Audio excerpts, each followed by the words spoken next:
Hello, and welcome to Small Biz Catalyst. I am your host, Ayisat Abilogun. Join me as we explore ways that we as small business owners can pay ourselves a growing six-figure salary without pulling out our hair. Whether you're a small business owner or an economic development professional, this show is for you. Let's explore together. Hi everyone, welcome back to Small Biz Catalyst. And today we have a special guest for you. His name is Greg Wasserman. But before I tell you about our guest, I want to share some of the things that you probably want to know about right off the bat. At the end of this episode, you definitely would have a better knowledge on why podcasting is great for your business. One.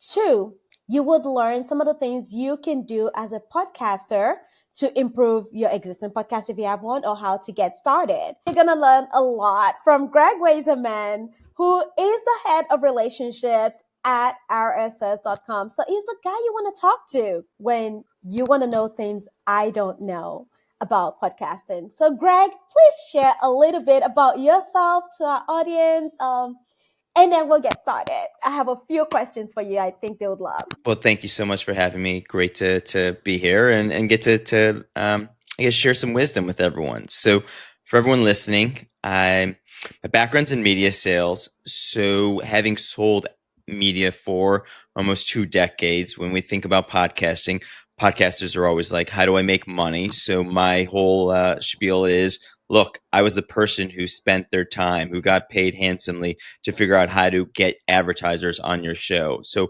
I always have that spin of, which has now helped me understand and why I sell small business owners. Stop thinking about monetizing your podcast and having a podcast to get ads and sponsors. And there's a better way to do it, which we'll clearly talk about. And then, so besides that, I've worked for a content repurposing platform, which we'll discuss because that is a core piece of why small businesses should have a podcast. I worked for a listing platform, so understanding how to get your distribution out there. And now, as you said, I'm the head of relationships for rss.com, which is one of the largest podcast hosting platforms. So I continue to kind of just work with podcasters for the last 4 years, but then use the 20 years of knowledge I've had to ultimately help, your audience and everyone listening here of why you should have a podcast and how to think about it appropriately. Awesome. So, quick question for you. Why do you believe that podcasting is such a powerful tool for entrepreneurs to connect with their audience and build credibility? So the last piece is the core piece, building credibility, know, like, and trust. My title is head of relationships because my ethos is life is about time and relationships. That, I believe, is a core. As humans, we need people. We need to be connected. We can't live in solitude. There's so much science behind all of that. And that's why I believe relationship is key. So for know, like, and trust, you want to do business with people you know, like, and trust. Podcasting gives you that amazing platform to do it. Why? Because you're able to bring on the guest that you've chosen. And we'll talk about my framework here on how I think small businesses could think about it. But I just want to touch on the know, like, and trust piece. So you bring on the people that you want to be able to have a conversation with. And then you're able to repurpose that content across all these different platforms. So you can take the video if you want it. We're recording this with video. So if you want it, you could take our video here and put it on video platforms. You can take the audio, put it on the rss.com account, and we'll distribute it to all the listing platforms. And then you can cut this up into so many different pieces, whether it's social posts, whether it's a blog, newsletter, and you're ultimately able to reach a audience wherever they are, however they want to consume content, and build that know, like, and trust just based on one conversation. Ultimately, 60 minutes of time spent to build your know, like, and trust across all these different channels, which allows you over time to establish yourself in whatever the direction you're looking for, but also to have your guests promote you to their network. So there's so much value that podcasting provides in building that know, like, and trust. And now if we add in SEO and the whole component of AIO and the fact that search engines are they're evolving with AI, having all these areas of content that you're able to push out there just based on one conversation alone is pretty powerful, especially when, as a small business owner, you have so much to do. So how do I go ahead and be everywhere without spending all the time to trying to be everywhere? You are actually touching on our next question because there are many entrepreneurs who are thinking about starting a podcast, but they feel overwhelmed. It's like, I'm already managing a business. I can add onto my plate. What's the first steps that you recommend they take to make podcasting both manageable and effective for their business? That's a great question because you're right. People are trying to figure out, how do I do it all? I have so much work. How am I supposed to start a podcast? Strategy is the key piece. So let's talk about strategy and framework. I'll give All you right. the blueprint for how do we make this manageable. And those people, if you're listening, I've heard this 1,000 times. I've said this 1,000 times, right? So I understand the objections as me like, Greg, I don't have time. But let's actually put this down and kind of change our framework here. Okay, let's do that. If you think about, how do I go ahead and close business? How do I go out there and cold call, email, get a sales team to just pepper people and try and bring in business? That's going to be really hard. And I'm not talking about a product-led growth company. So RSS.com, right? Product-led growth. We have a website. It's pretty self-explanatory. You just have to go there and sign up. I'm talking about a true service that you are offering, or consulting, or coaching, or technology that you're offering that's not product-led growth, that I actually have to go and sell. That's a lot of either manual work or just time and energy spent on cold outreach. But if I have a podcast, I'm now able to go and say, you know what? These are the 50 people that I would love to do business with. I'm going to reach out to them and say, look, would you like to come on my podcast?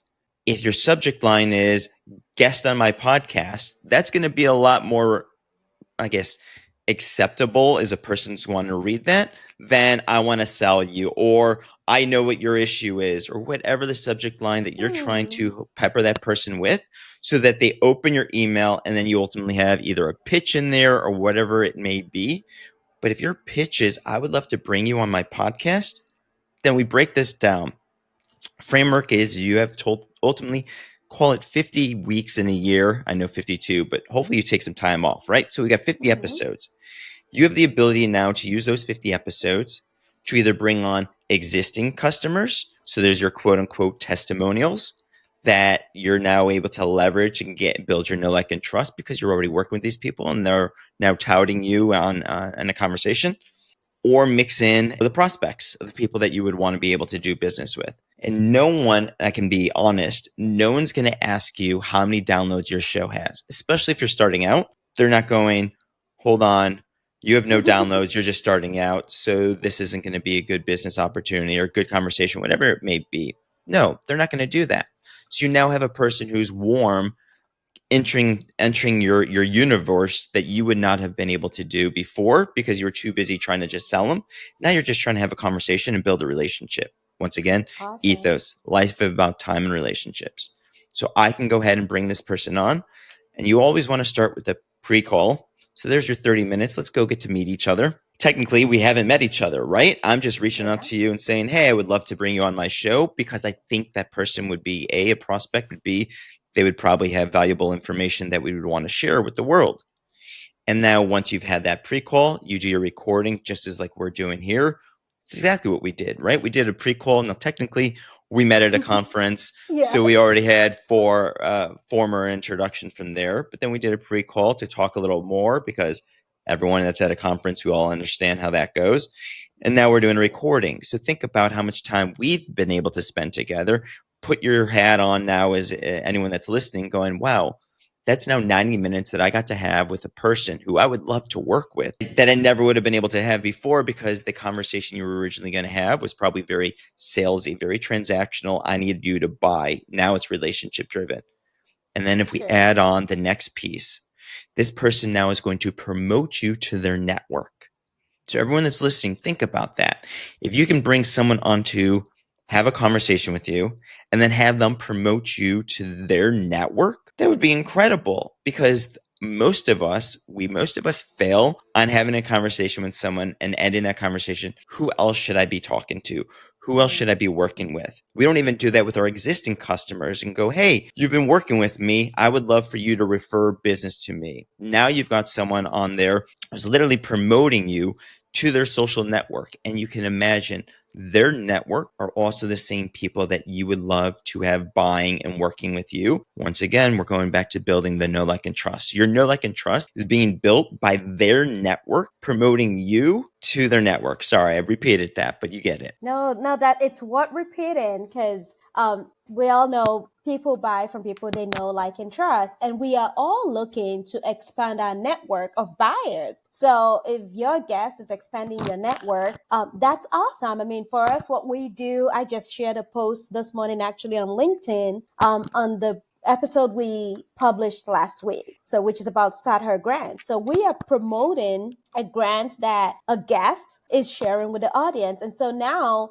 our audience is going, oh, I didn't know about that, now I'm interested in that grant. And now they're like, oh, what did they do? And so they're going to connect with their program, and it's the same thing, we tag them, and everybody else who knows them is kind of like, oh, why was she on that podcast? What did they do? So it's definitely cross-pollinating, so to speak. And that's a great point, because once you've started a podcast, you've expanded your business card per se, right? So if people ask you, what is it that you do? Now podcasting is the hot button. Like, it's making its way into mainstream media as jokes. SNL is making fun of it, right? So like, that it's this popular thing. Those of you that are in the US, right? We had the podcast election, so that has changed everything. But this goes into my background of media sales. You now don't have to think about the reach. You don't have to think about downloads. You do not have to focus on, how do I get more people to listen to this? You're using this as a business development tool to bring in prospects that you would not have been able to, and then a media content creation to ultimately have your prospect, your guest in this case, promote you. And you now have all this content that you're able to go ahead and create. So I have now a newsletter based on the conversation I had with my guest. I have a blog post. I have all this content that I now don't have to write, because let's be honest, AI is out there for a reason. So my previous company that I worked for, that's literally what we did. I take every episode that I'm a guest on, I throw it into this tool, and I've already created all these existing prompts. So then in 3 minutes, I have a transcript. I have all the content that I need. I just have to make the little tweaks to it, and now I can go ahead and promote it. But I love how what you said is you promoted a episode from last week this week. Every episode creates at least 90 pieces of content. So just because I've had this one conversation with you, I'm not going the standard record, publish, repeat. I'm actually, how do I think about all the different pieces of content that can be created from this? And 3 months from now, I'm seeding that piece of content. 4 months from now, I'm creating a different piece of content. So it's not just a one conversation and then I've promoted for a whole week and then I go into the next conversation, promoted for a week. No, you are cycling through, because no one wants to come to your social feed. No one wants to go to your website and see the same story every week with a different person. So if you sprinkle that in, you've now created your media arm. So if we go back to your original question of like, Greg, I don't have time for this. How am I going to be able to do this? I'm pretty sure you have 5 hours that you are spending already on prospecting, on cold outreaches, on content creation, of trying to think of what you're going to create for your content and not knowing what you're going to do, or you're probably not doing it because it's overwhelming. So if you've got 5 hours, that's 2 conversations, so 2 podcast recordings, an hour for 2 pre-calls. So there's 3. So that gives you 2 more hours that you are spending on the prospect or the content creation. And I always tell everyone, from an editing standpoint, if you know your margins, if you know what your ROI is, it's either DIY. You can go ahead and easily do this yourself for like $1,000 a year, and you trade time for money. Or if you have the money, you can go, you know what? After a year of doing this process, I think I could easily pull in 50, 100, 200,000. You know the deal sizes you're working with, then outsourcing to an agency for $30,000 to $50,000 for a year is well worth the business expense to go and say, I'm just going to spend the 5 hours of prospecting and talking. I'm going to let an agency who's specializes in this do it for me, and I can then grow my business. So you're working smarter instead of harder. Yeah, and to buttress that point, we actually have a virtual assistant agency that supports that. And so, just if you're thinking about this, you should definitely reach out to us because we do it at about $500 an episode, and we take care of all of that for you. So, like, I literally spend 30 minutes to an hour on an episode, and I'm done. The next thing I do is listen and approve. So there you go. You've got a service. So call it what, $500 an episode? I can't do the math. What is it? $6,000 a year? Yeah, No. it's 5,005 a year. So there you go. $6,000 a Yes, year to use your services to ultimately have the business development arm, the content engine, to get the know, like, and trust. I mean, I can just keep listing more things, but the nice thing is you will probably take this conversation, you'll run it through your AI and go, give me the blueprint of what Greg said. And there you go. There's your social post. There's your lead magnet. There's whatever it is you want to turn this into. And that becomes the other piece of this. So if you can bring on all these smart people that you want to do business with, and then aggregate those conversations into different pieces of content, going based on these 7 people that I've had on my show, give me X, Y, and Z, turn this into a lead magnet, turn this into anything I would want to turn this into. You've now once again further built your media arm, but you've also added more value. So you're now able to build your newsletter or your email list in this case, going, you know what? Everyone that wants to get access to ABC, whatever it may be, go to my website. You can drive those people back to your website, start interacting with them, start understanding who the people are that may or may not be listening, or just who's engaging with your content overall. And now when you have the content that you're able to put out there, that means you're able to get your know, like, and trust, build a bigger audience than you're trying to do by just cold calling all day. It's true. So you've touched on a few things that I want to kind of come back to a little bit. From your vantage point at rss.com, what trends do you see in podcasting that small business owners should pay attention to so they don't get behind? So depending on your business, and this is going to be a what if. So if this is this isn't relevant to you, I apologize, but this is a good answer to your question. Local is huge. And what I mean by local is every company, every business strategist, whatever, always says, own your backyard before you go global, right? So own your niche in your market, own your niche in your backyard before you start thinking about the world or before you expand, right? So local becomes a big thing, especially in podcasting. So how do I get in touch with the right community members, get in touch with the right, whether it's the Rotary Club or the business club, whatever it may be in your area. So when we think about it from podcasting, rss.com is part of future thinking of podcasting. And one of those is the location tag. And so this is one I really love because location tag allows me to start tagging my podcast. In your case, you could tag it as I'm physically based in wherever you are, right? I think you're Dallas, Texas. Dallas, right? So if someone's then doing a search for Dallas or small business in Dallas or small business Dallas, whatever it is, Dallas, right? You're going to start showing up. And so if you start creating that location tag, or you start thinking about how do I build an audience, how do I build community, how do I really work within the Dallas area, so that I build up my audience there, I can then start building at other places. So I know some people are probably going, Greg, but my business or my services are global or US based, whatever it may be. Same here. People, like, I cover the world, but I'm still going to make sure that I'm in Los Angeles, in LA, that I'm going to local events. Everything's not just virtual. That I'm partnering with people in the LA area. So I'm trying to do all these things so that I can build a know, like, and trust not only in LA, but beyond that. And so with podcasting, especially using the location tag, that really starts elevating and helps the discoverability, but gives you more to stand on because you've now built that component up. So we have a sister organization, Texas Entrepreneur Ecosystem. And although our podcast is in I think we're in 14 countries now, and we're in over 135 cities.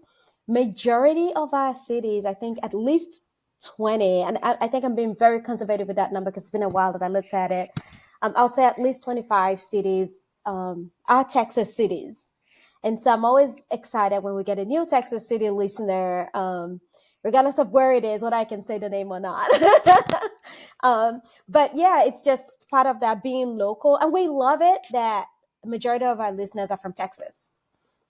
Even though we are nationally, we're listening to nationally and, and globally. I mean, 14 countries is quite a number. But yeah, it's always cool to know that we're rooted here in Texas. And so let's touch on that because we'll pull this thread because it's an amazing component.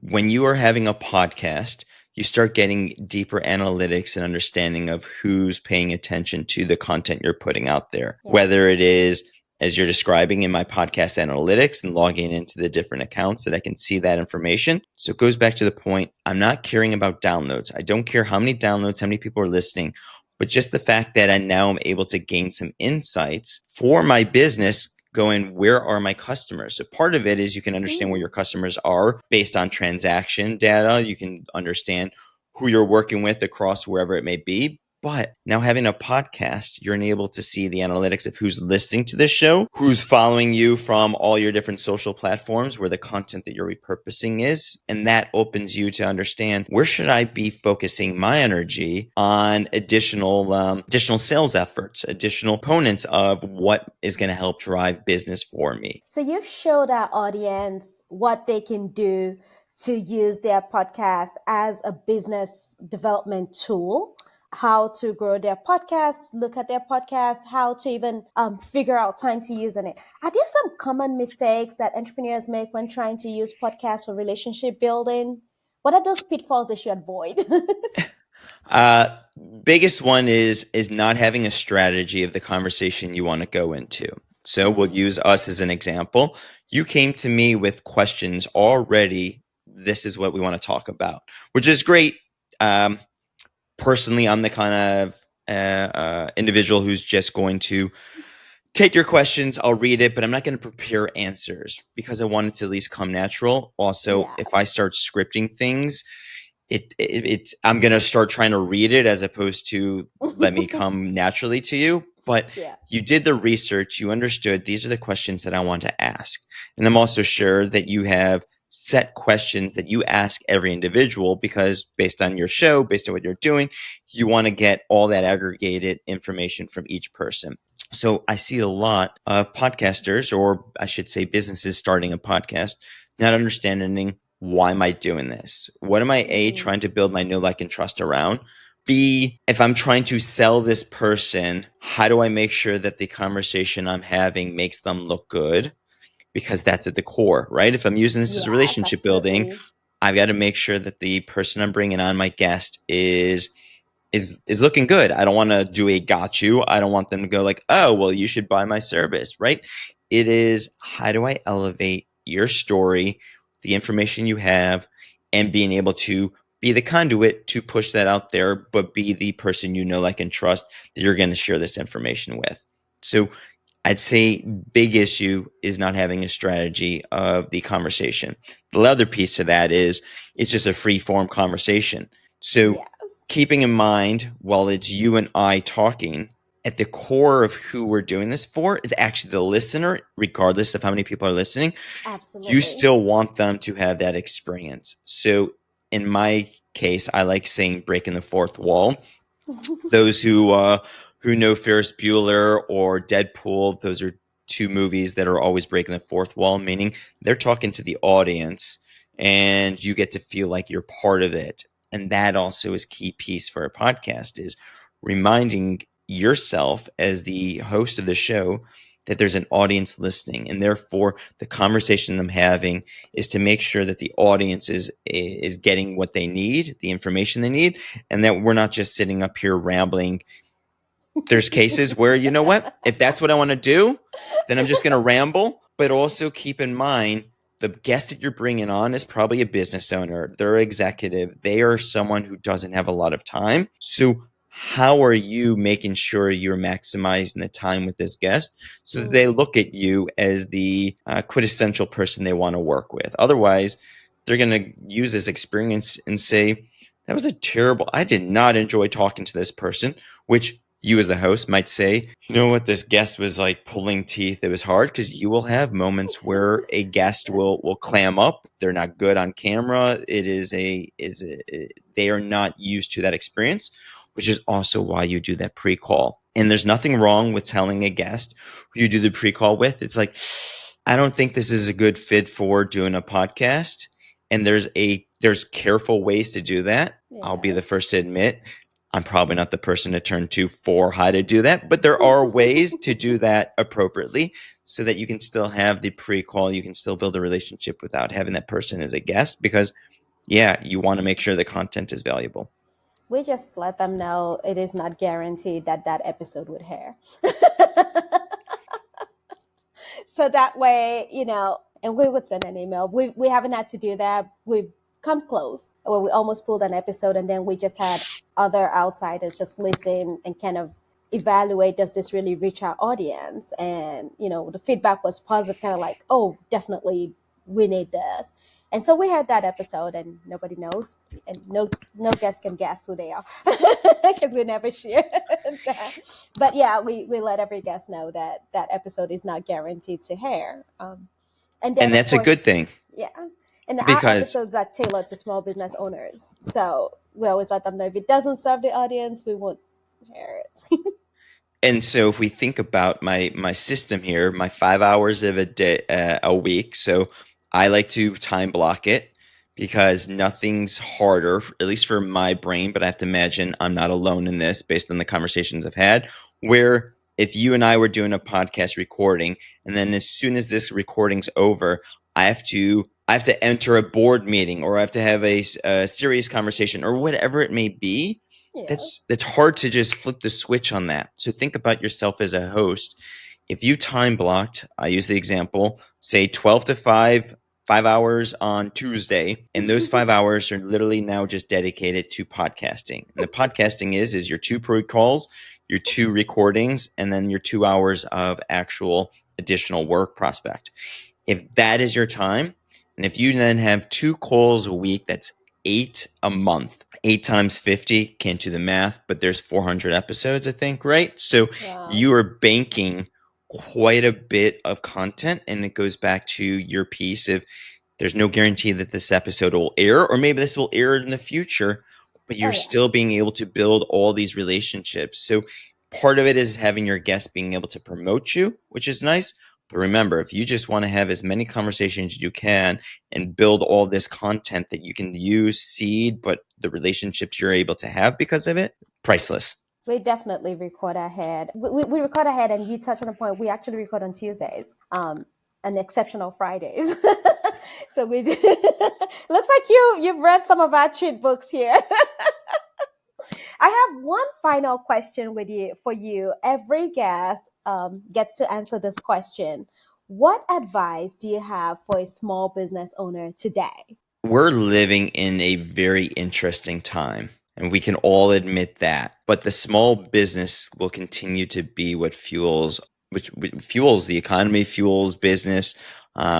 Goes back to my community comment, the location piece. It is difficult, it is tough, but your services are needed.